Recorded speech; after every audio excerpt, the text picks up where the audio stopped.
Hi everyone, it's Joey Remini from seekingbalance.com.au. Today I want to talk about different communication styles and empathy.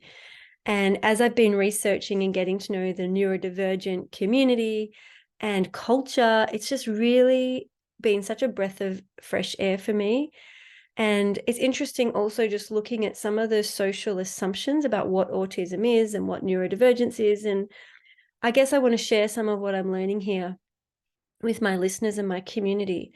And essentially, it's interesting to know that autistic people and neurodivergent people at large, so that includes ADHD and dyslexia and sensory processing disorders and prosopagnosia. So there's many different ways that the brain is wired and interconnected. But specific to autistic and ADHD people, I think, is there are different communication styles and different ways of showing empathy.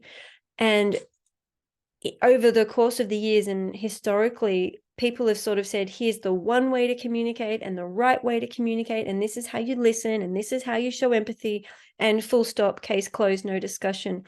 Whereas now I think the world is really broadening, and collectively we're learning more about each other. And we're having space to be cross-cultural and to navigate these areas of friction. And so it's interesting that there's lots of social assumptions about ways we should communicate. And they could be as simple as, don't speak out of turn, listen and ask polite questions, or drip feed vulnerability slowly over time and build up that sense of vulnerability and trust with someone, so as not to bombard or dump too much too soon before the relationship is solid. And some of those are sort of what we might consider neurotypical ways of socializing.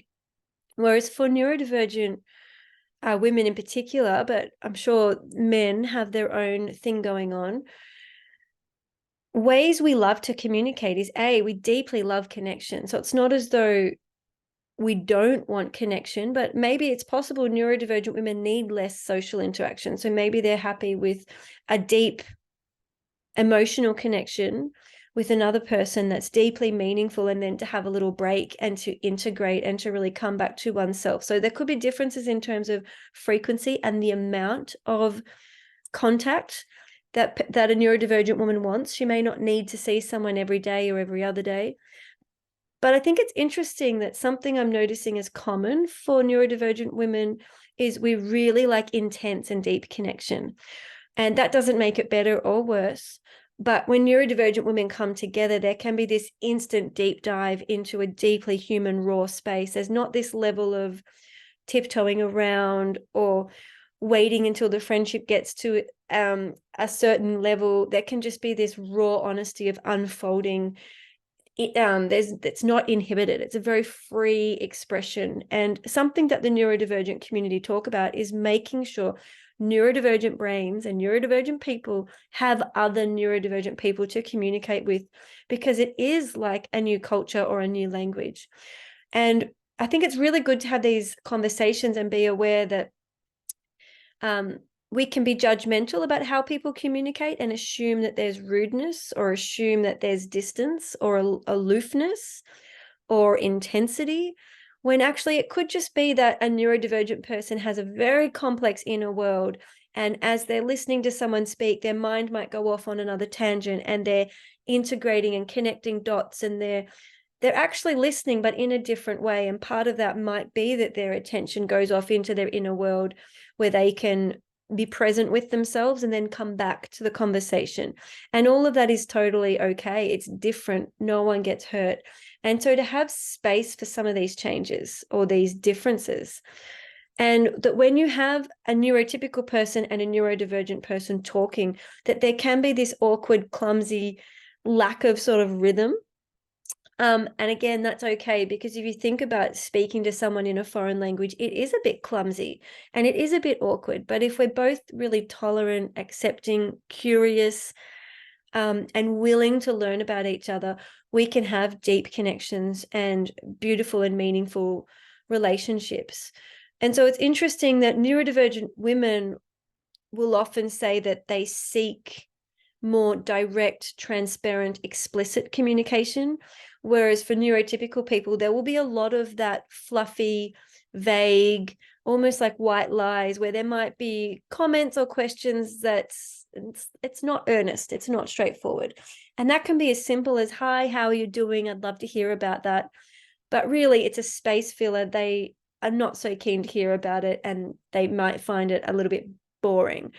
But they're just being pleasant. Whereas, a neurodivergent person is very literal. And if someone says they're interested and they want to hear more about it, a neurodivergent person is likely to take that at face value and share more on that topic, or potentially get hurt if the neurotypical person doesn't follow up on that comment and actively try and learn more. So yeah, it's really, really fascinating. I feel like it's like entering an entire new culture. And as a mother, and I know lots of my listeners are parents, if you know you have neurodivergent children, or you're just starting to think you might be neurodivergent yourself, one of the best gifts you can give yourself is read books by neurodivergent people, listen to podcasts by neurodivergent people, and with time, develop relationships with local other neurodivergent people. Because a lot of what I'm hearing, and I'm also feeling this myself as I navigate this world, is there's like this instant connection when you have a neurodivergent person meet another neurodivergent person. And there's this sort of like old friends that we jump straight into a rhythm, and we both talk in the same sort of enthusiastic information dumping way, that we're not feeling the need to follow all of these social rules that don't necessarily make sense to us. So that's another thing I want to talk about is, most autistic or neurodivergent people have been trained how to follow social rules. We understand how to be sensitive, how to wait in line, how to communicate politely, and to be considerate. But just because we know the rules and can use the rules doesn't mean we agree with the rules, doesn't mean the social rules make sense to us. And I think I can speak for myself personally. If I'm feeling very hot on a topic, like if it's political or emotional, and if I'm feeling very full and tense and cluttered, I could come to breaking point where I really need to speak up and say something and break those rules. But in all honesty, I think the same could be said for anyone who's feeling that they're at a boundary, they're at an edge, they're feeling violated, and that they really want to speak up, and it's deeply important to them. And that might come through in an interruption or a louder volume, and so on and so forth. So I think what I want to really talk about is just this awareness that there are actually different communication cultures based on the kind of neurotype we're born with. The way that neurodivergent people collect information and integrate information and organize information really gives them this natural, innate sense of culture and belonging and communication style that is, yes, different, but it's not worse. And I think some psychology studies have shown that autistic adults are extremely effective communicators. They're very straightforward. They're extremely honest. They're authentic, and they're reliable. And so it works. It might be different, but it works. And I think that's really important for everyone to hear. Now, when it comes to empathy, there's different ways to show empathy and to show that we care about other people and we're connected to other people and we're interested in other people's inner world and their emotional states. And I think girls and boys and men and women show this differently, and the same applies with neurotype. And for neurodivergent women, or actually maybe just neurodivergent people in general, often I think we will hear someone share something about their life, having difficulty tying a shoelace, could be anything. And because we're very good at pattern recognition, I think it's very easy and natural for us to sort of go through the backlog of all of our memories and go, yeah, I've had that experience too, of having difficulty tying my shoelace. And I remember my shoes were orange and this was what was happening for me. And for neurotypical people, that can sometimes, I think, feel abrasive or insensitive. It could be assumed that the neurodivergent person is trying to one-up them or be more the center of attention or entering that sort of comparing, whereas it's actually just a different way of showing empathy. Neurodivergent people will tend to share stories and relate to each other through shared experiences. And that is actually intended as a way of saying, I deeply understand you. And I have an embodied felt sense of that I want to share with you to demonstrate that I'm feeling this with you. And as neurodivergent people do that together, it feels good. Both feel seen and heard and connected, and that deepens the friendship. But if a neurotypical person and a neurodivergent person were talking, it could be that the neurotypical person doesn't want that comment. They just want to feel heard. They want to feel seen. They want to feel held. They want to feel perhaps a more gentle response that doesn't bring in the other person's experience. And that's the way they enjoy feeling held. And that doesn't make them wrong or bad. It's just different. And you can see it goes in both directions. If the neurodivergent person says, I'm having a really hard day, this has happened to me, and I'm feeling so deeply hurt and saddened. And then the neurotypical person responds by saying, oh, okay, yeah, I'm hearing you. You've had a hard day. That could feel really dismissive to a neurodivergent person who actually is seeking to hear the other person's experience and their embodied experience and to share that lived experience. And it doesn't mean that the neurotypical person responded insensitively or was wrong. It's literally just a different way of showing empathy. So I've only given 2 examples there, but you can see how this could get really complicated and nuanced. And there's so many times, I think, in an adult's life or a human's life, a child's life even, where we're seeking connection. I think it's fair to say pretty much all humans are seeking safety, love, connection, and belonging. Doesn't matter what your neurotype is. And when we're not feeling met and we're not feeling seen and heard and understood, we can feel like we're doing something wrong, or we can feel like we are wrong. And I think tragically that has been historically the story for autistic people, because we're roughly 2% of the population. So the vast majority would be communicating following these social assumptions and cultural assumptions that don't touch us here. It doesn't feel right in our heart.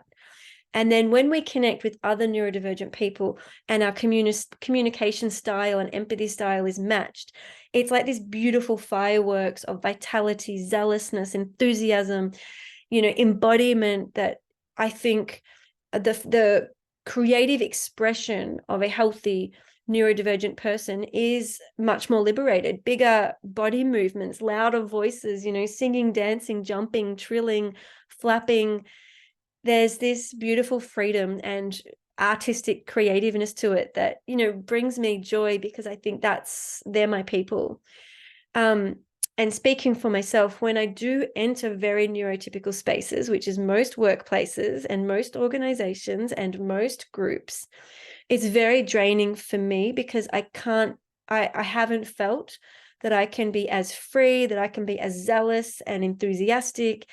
And, another example of a communication difference is in the neurodivergent culture, it's okay to interrupt. It's okay to be so enthusiastic and passionate that you dive in with something to add that's super passionate. It's technically an interruption, but it's sort of a welcome contribution to the overarching conversation. Whereas if a neurodivergent person was perhaps going to be so enthusiastic and interrupt in a neurotypical environment, that could be seen as rude, it could be judged, it could be punished, and so on and so forth. So part of this talk today is really to bring to awareness, especially if you're thinking, gosh, I'm not sure if I am neurodivergent. Again, just do that micro research for yourself, listen to podcasts, learn more, look into it. And this could be a whole new place of belonging for you if you feel like you've never been assessed or you've never been considered, and it's landing for you. And for those of you who are neurotypical and feel pretty confident that you're not autistic or neurodivergent in any way, I think it's so progressive for you to learn about it, to be a part of this community, because the more we can understand each other, we're really learning how to be better humans, how to be more accommodating of differences, how to not take things personally, and there would have been so many times in my life where I've been the one doing the judging and thinking like, gee, that person didn't respond in a very thoughtful way or considered way, or I would have been judging the other person. Whereas now that I have this information about cultural differences and communication style differences and empathy differences, I can get more curious. And if my body starts to feel not quite right or vulnerable, I can take care of that myself and still stay present and curious to the other person and what's going on for them and what's happening for them. And when I zoom out into the world of conflict right now, where there is so many wars, so much death and tragedy, if we zoom out and think, how are we going to share this planet peacefully if we can't learn to embrace differences and ask questions and stay present? And one of the most hurtful things we can do, and it's still happening quite a lot, and it's unfortunately, I'm seeing it happen even in the conscious communities and, psychology or spiritual communities where people are doing their best to be light and love and really woke and aware. But there's this real diminishing and dismissiveness of difference, sort of dismissing it as even a thing. Oh, we're all just neurodiverse. And well, no, there are actual differences that are worth talking about and spending time getting curious about. And the way some people show curiosity or kindness or care or attunement might be very, very different based on your neurotype. And if we're not having these conversations and getting curious and asking questions, getting to know ourselves, getting to know our children, getting to know our local community and then our wider, more global community, how can we all have space on this planet to really exist as sovereign beings in peace? Because, the alternatives are the minority people just feel ashamed, feel silenced, feel stifled, and they get sick. Their body closes in on themselves. They get loaded up with tension and they end up with medical illnesses. So I think this is a really, really important conversation. But I know I have many female listeners who really could be neurodivergent and possibly never thought about it. And so I wanted to have some of these conversations to ignite that belly of fire in you if you're feeling curious to learn more. So thanks for listening. And if you want to learn more about me and my professional work in the Rocksteady community, visit seekingbalance.com.au. Thank you and bye for now.